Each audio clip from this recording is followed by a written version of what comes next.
why don't we kick things off? I'm Liz Powell. I am the founder and head of G2G Consulting, which stands for Government to Growth. We're a lobbying firm based in Washington, D.C.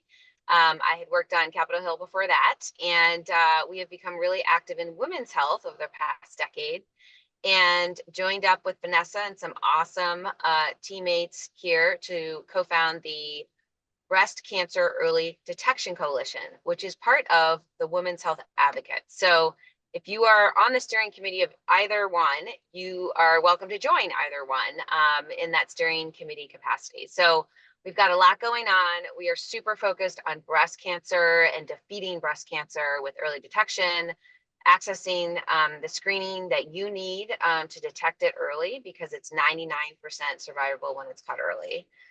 We're also care deeply about how patients are treated throughout the journey and more humane treatment options, et cetera. So my role today is just to kick things off and pass to my esteemed colleague. Before I do that, I want to say a few things about her. So Vanessa Walker is an amazing person who universe brought into my life, I think, for a reason.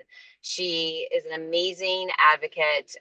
She uses her own story to educate and empower others on their healthcare journey. She is an expert not just in breast cancer, but in living with crisis. And she's actually started her own nonprofit focused in that area. She's written a book. She has, walked the halls of Capitol Hill talking to lawmakers. She travels the country as a speaker. So she's an amazing leader. And so I'm super honored to pass to my colleague, Vanessa Walker. Oh, thank you. I feel that was very special. I appreciate that. It makes me feel much more fancy than I actually am. But I am super excited to be a part of this and really to just be a part of a community that is all about joining together and combining our efforts to make change. I think so often when we are faced with discouraging crises in our life, we can feel alone. And so it's wonderful to feel so uh, like a warm hug from all of you individuals that have joined today and from the fellow people on the Breast Cancer Coalition. So, a little bit about me.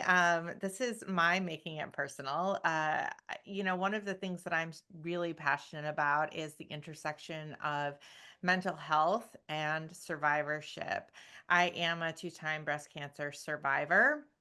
There are over 3.8 million women survivors of cancer in the United States, and this is of 2023.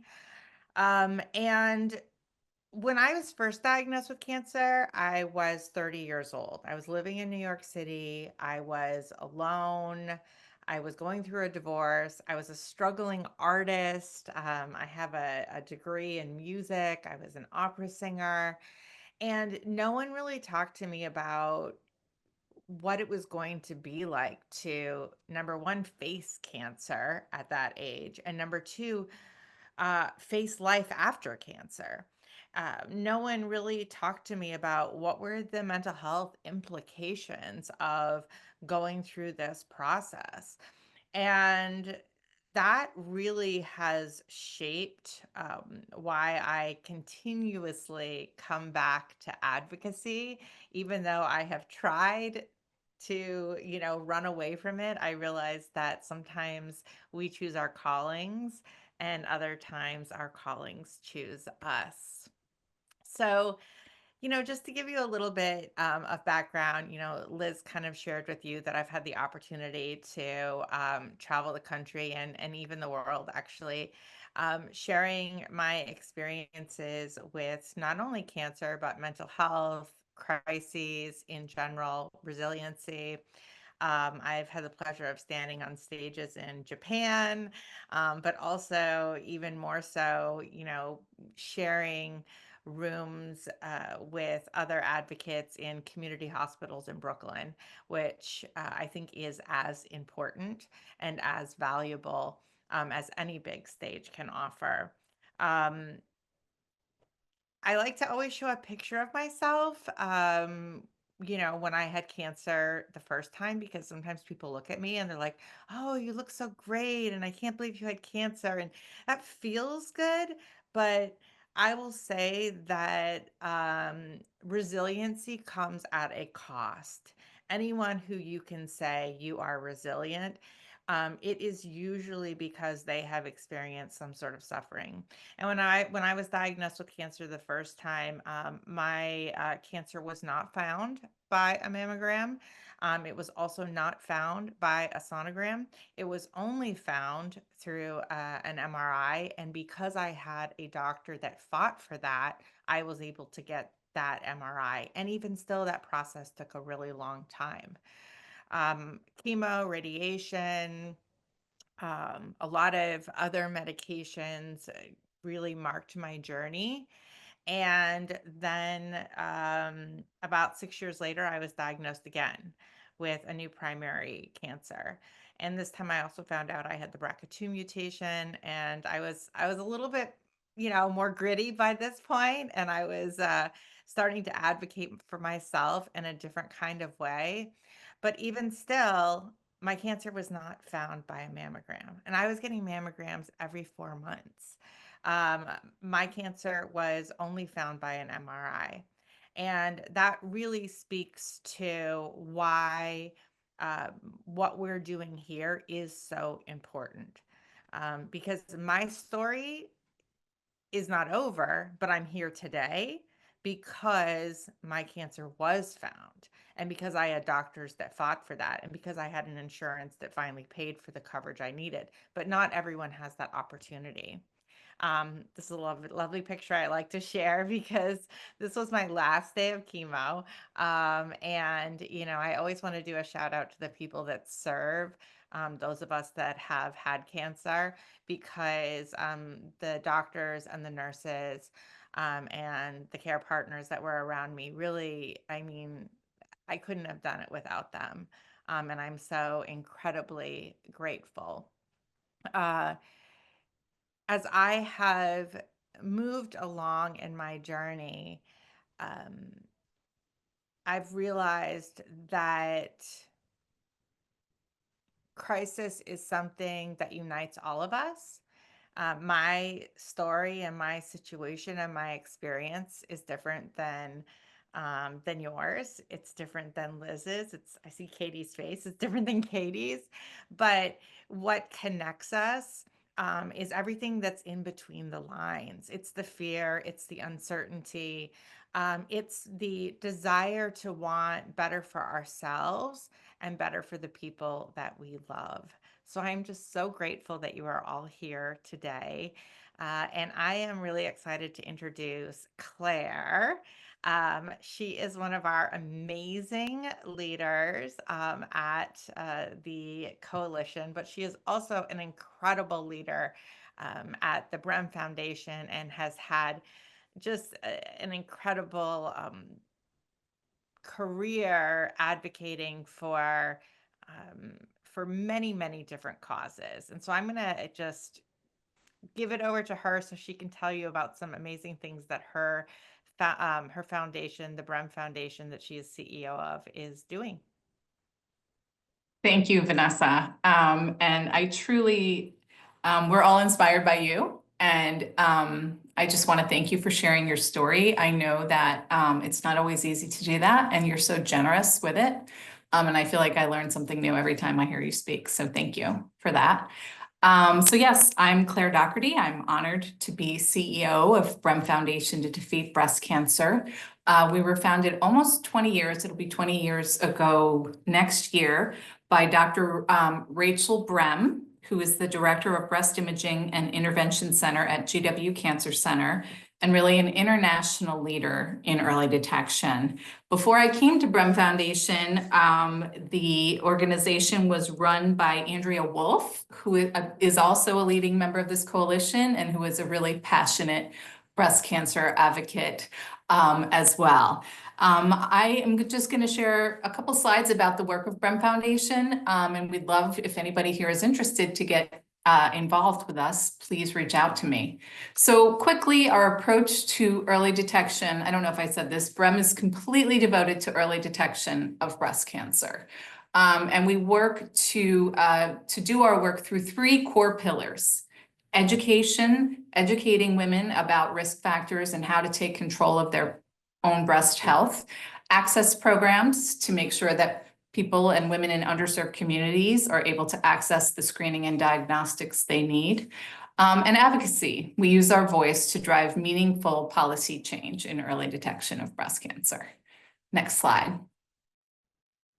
So early detection 101, I think more and more we are seeing, particularly as the unfortunate increases in in breast cancer diagnoses in younger women, we are seeing more and more the need for people to really step forward and self-advocate and take control of their own breast health. At BREM Foundation, that is a core component of what we do. We have a series of really compelling videos. I commend you to spend some time on our website. They've had over 6 million views, and we have a partnership with WebMD. They are not your mother's videos. They are irreverent, but also very informational on issues such as dense tissue, am I too young, how to push back on your provider if you're not being heard. We also have a risk quiz. As we all know, we need to understand what are our risk factors, and how to take that information into our provider appointments to make sure that we're getting the screening that we need. As we heard from Vanessa, in many instances, mammograms are just not enough. So we launched Checkmate, and we are up to 7,500 users, but trying to get more and more people to take that quiz. Finally, last week we had a really compelling program called Check Out My RAC. It featured a variety of really compelling voices talking about their particular journey with early detection and how, frankly, they're using their stories to educate other women in how to protect yourself and how to take action. Next slide. Access to breast care. Again, we're very focused at BREM on how do we make sure that women in underserved communities have access not just to the care they need, but to excellent care. We have 2 programs. One, the B Fund, which is sort of our cornerstone program, where we provide grant funding to uninsured and underinsured women through local community partners. And then Wheels for Women, which is an incredibly I would say, popular program. We started with 3 partners, and we're up to 15 partners throughout the DMV and Baltimore. And this is a unique partnership we have with Lyft, where we remove transportation as a barrier to screening and diagnostic programs. I've heard a lot when I travel and when I speak and go to conferences, people are constantly coming up to me saying, this is a real need, because there are transportation programs in some instances for women who are going through their cancer journey, their treatment journey, but there aren't things that that pertain to screening and diagnostics. So these are our partners. We work closely with the patient navigators at these wonderful community health-based organizations to help us find the women in need of these services. And then finally, we work on advocacy and policy change. I know that for many people is why you're here today. We focus on a variety of things, pieces of legislation, whether it's removing out-of-pocket costs for screening beyond mammography through the Find It Early Act, or a variety of other pieces of legislation here. We do this alone. We do this in coalition. And we work to hold standard-setting bodies such as the United States Preventive Task Force accountable for their guidelines. I'm going to leave it here. This is just sort of a brief touch point on BREM Foundation to Defeat Breast Cancer. Please follow us on social media and reach out to me if you have any questions. There's many ways that you can get involved in this life-saving early detection work. And thanks again for giving me the time to speak today. Thank you, Claire. And I would just like to say what an incredible just inspiration you are, and how encouraging you are, and the fact that you're so generous with your time, even just meeting for coffee. I really appreciate it. If there was one thing that everyone on this call could do today, as it relates to BREM, what would that one thing be that you would want them to do? As it relates to Brem. Okay, I was going to say, make sure that you go and tell someone, a friend or someone in your family to go to make sure that they're getting their annual screening, and that mammography might not be enough based on their risk factors.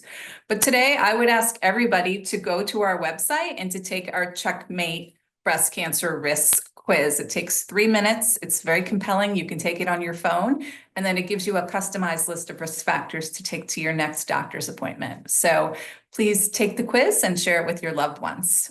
Knowledge is power in early Yeah. detection. Well, thank you. We'll take the quiz, and then share it on social media, share it on LinkedIn, tag the Brem, and also tag the coalition so we can amplify your voice as well. Yes, Here's a little bit more. You can scan this QR code yes. and find all of the information you need about Brem. I'll leave that up for just a second. Everyone can take their screenshots and we're moving on. All right, we're going to move on to some lobbying updates. And I'm going to hand it over to Katie from G2G to take this on. Thanks, Vanessa. Yeah, so I wanted to just flash up our policy goals just as a reminder. Working on education and awareness for both patients and providers on gaps, making sure we're focused on marginalized communities and access to care, access, both through, geographical, but also coverage and payment. Utilization of essential screening technologies. I think we had a comment in the chat, asking why mammography and often breast ultrasound is not sufficient. And that is because for dense breast tissue, it is very difficult to see through. So if you have dense breast tissue, you often need that additional screening, whether that is ultrasound or MRI. And I know we've heard, multiple stories about MRI being perhaps the best option there for finding a cancer in a dense breast tissue. And then passage of the Find It Early Act to ensure full coverage for all screening for early detection in all women. So this is what we're advocating for. How are we doing that? We have drafted a strategic roadmap to identify our targets in government. We are working on fact sheets and communications to communicate in a basic, understandable, impactful way with policymakers and their staff to achieve reintroduction of the Find It Early Act. We have been meeting with the offices of all of the co-chairs. So that's Senators Klobuchar and Marshall in the Senate, and then Reps Fitzpatrick and DeLauro in the House. We are waiting on updated bill text from Ledge Council, so the office, within the government that drafts the bills, so that we can review that text and then hopefully push for introduction soon. We are also working on a request for a GAO report on CMS cost savings. So this would be a report from GAO, which is a bipartisan, nonpartisan agency that evaluates cost impact among other policy issues, but to be able to tell us just how much CMS would save when we identify a cancer in stage 1 or 2 versus stage 3 or 4. Unfortunately, in our current government climate, cost is often the ultimate deciding factor. And we want to show that this is, yes, this is good for women. This is good for our moms, our sisters, for us, for our children in terms of health outcomes. But it also makes good common economical sense to identify a cancer early when it is more treatable. So we're working on a letter that would come from Congress to request that support.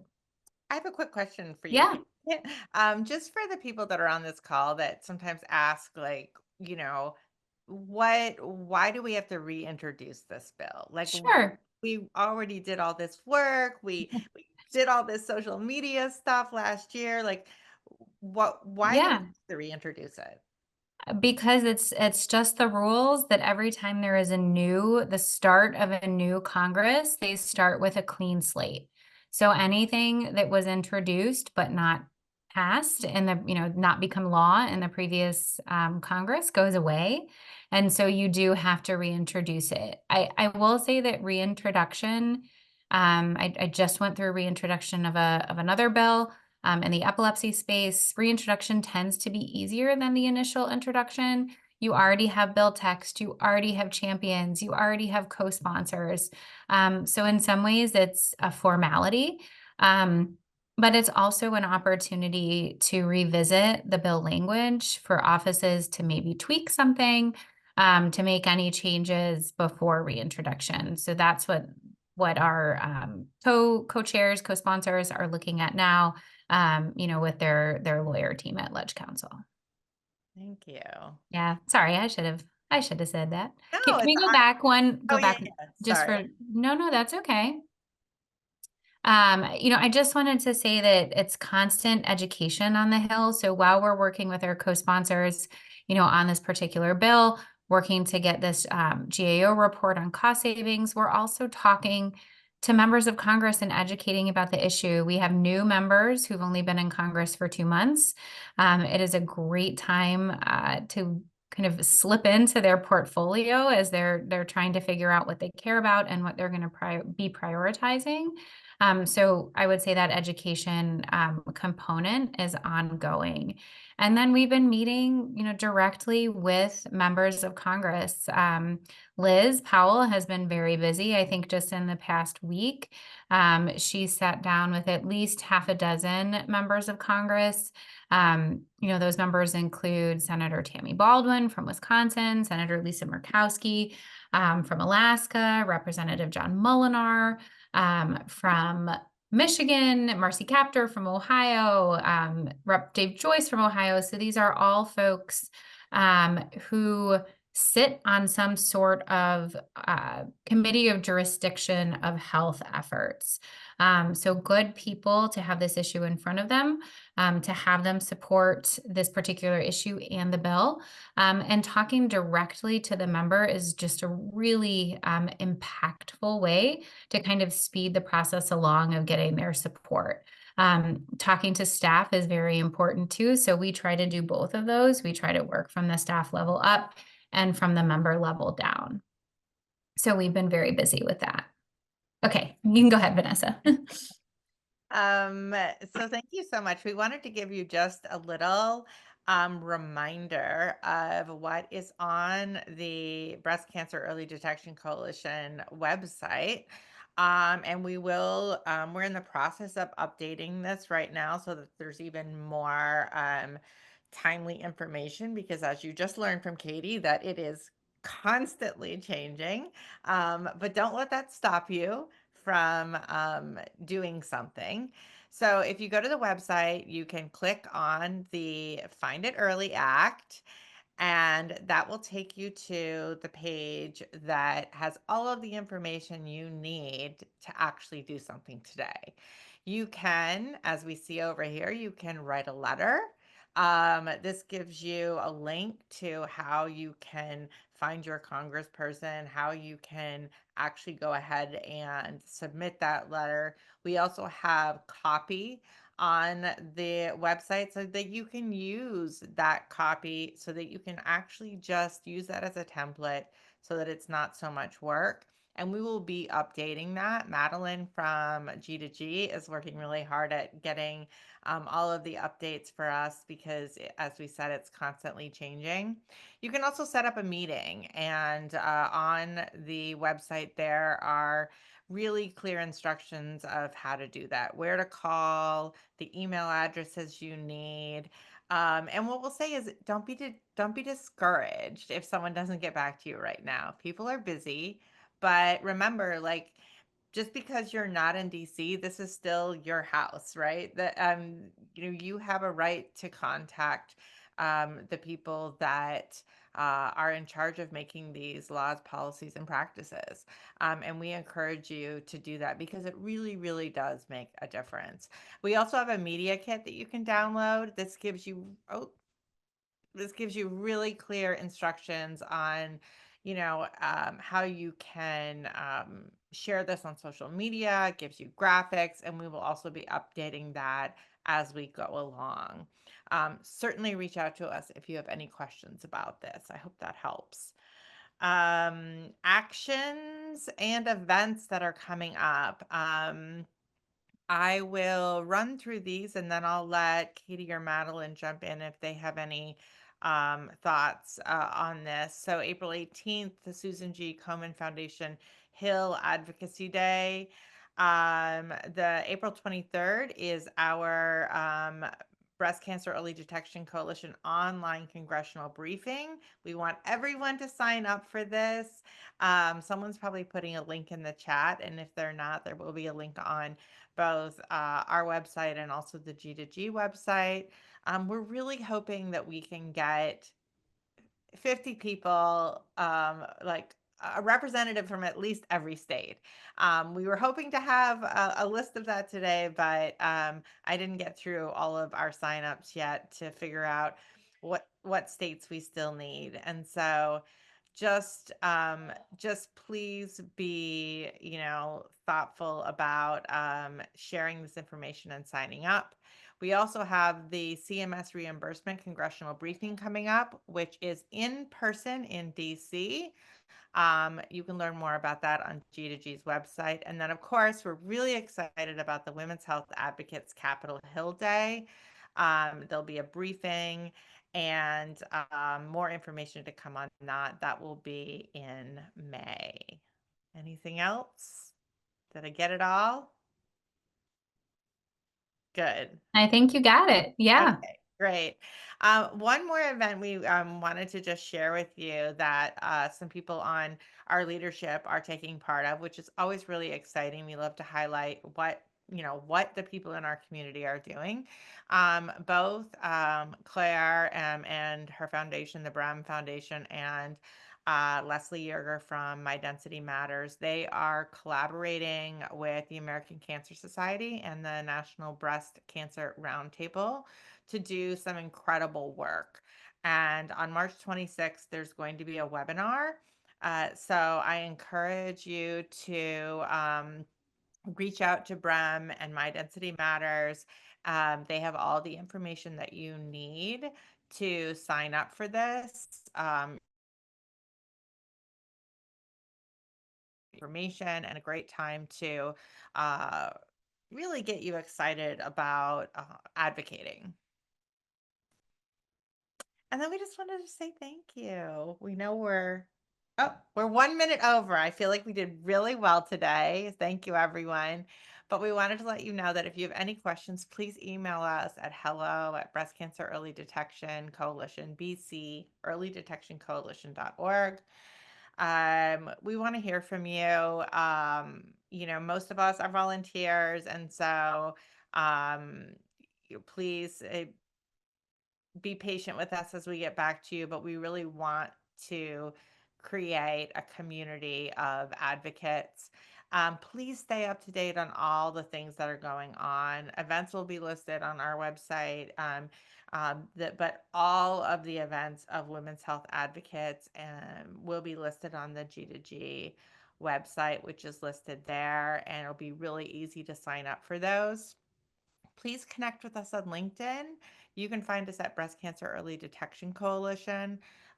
We want to amplify what you're doing and who you are. That's the whole point of this. We're here to amplify the voices of everyone that's on the ground doing the work. And then lastly, I just wanted to stay encouraged.